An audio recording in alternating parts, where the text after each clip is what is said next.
सोचो अगर तुम इतने खूबसूरत हो जाओ कि जैसे ही घर से बाहर निकलो लड़कियों का हुजूम लग जाए और तुम्हारी खूबसूरती को संभालना उनके बस की बात ना रहे। कुछ ऐसा ही होता है हमारी आज की कहानी में। कहानी का आगाज मांस खानदान से होता है जो पिछली कई नस्लों से दुनिया के सबसे खूबसूरत इंसानों में शुमार होते हैं। लोग उनकी खूबसूरती की वजह से उन्हें बहुत पसंद करते थे और यही उनका रोजगार कमाने का तरीका भी था। उनका सबसे बड़ा बेटा एक मशहूर टुकटाक स्टार था। उसके दलक्ष चेहरे की वजह से उसके करोड़ों फॉलोअर्स थे। उसके अलावा वो आम लड़कों की लड़कियों से दोस्ती कराने में भी मदद करता था। उसका बाप पार्कर भी अपने वक्त में हद से ज्यादा खूबसूरत था जो आए दिन लड़कियों के दिल तोड़ता था। उसने 1200 से ज्यादा लड़कियों को डेट किया था और आखिरकार उसे अपनी बीवी मिल गई। बीवी भी बहुत खूबसूरत थी लेकिन थोड़ा मर्दाना हलिया रखती थी। उनका छोटा बेटा कोलिन घर का सबसे ज्यादा हुसैन फर्द था। पूरा खानदान अपनी खूबसूरती पर नाज करता था लेकिन कोलिन चाहता था कि वो आम जिंदगी गुजारे। वो अक्सर सोचता कि काश वो इतना खूबसूरत ना होता ताकि हर बार बाहर निकलने पर लड़कियों की भीड़ उसके पीछे ना पड़े। इसके खूबसूरत चेहरे को देखते ही लड़कियां पागल हो जाती थीं। किसी की नाक से खून बहता, कोई अपने बाल नोचने लग जाती और कोई अच्छल कूद करने लगती। नतीजा ये हुआ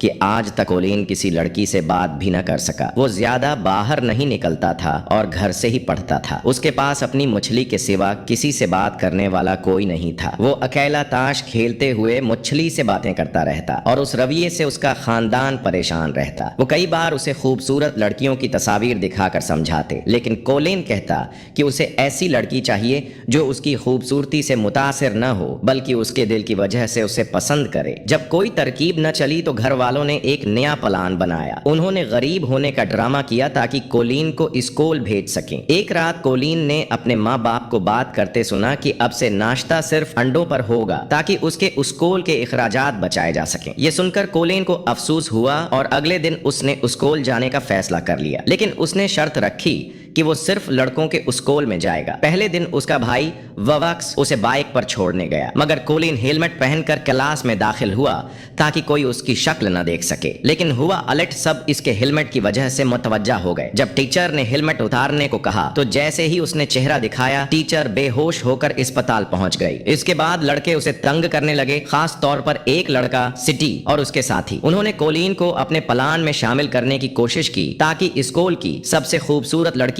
अमांडा तक रसाई हासिल कर सकें क्योंकि अमांडा सिर्फ खूबसूरत लड़कों से बात करती थी। आहिस्ता आहिस्ता कहानी आगे बढ़ती है और कोलिन की मुलाकात एक ऐसी लड़की से होती है जो उसे देखकर बेहोश नहीं होती। यही लड़की उसके दिल को छू लेती है लेकिन गलत फहमियों, हसद और दोस्त के साथ धोखे के बायस इनके रिश्ते में मसाइल आ जाते हैं। आखिर में माफी और सच्चाई के बाद सब कुछ दुरुस्त हो जाता है। डांस पार्टी में सब खुश होते हैं और इसी दौरान एक अनजानी लड़की की आवाज सुनकर कोलिन का दिल फिर से धड़कने लगता है। अगर आप चाहें तो मैं उसका मजीद रवां और कहानी के अंदाज में खूबसूरत उर्दू वर्जन भी बना सका हूं ताकि पढ़ने में ये मुकम्मल नावल के हिस्से जैसा महसूस हो। क्या आप चाहते हैं कि मैं वो कर दूं?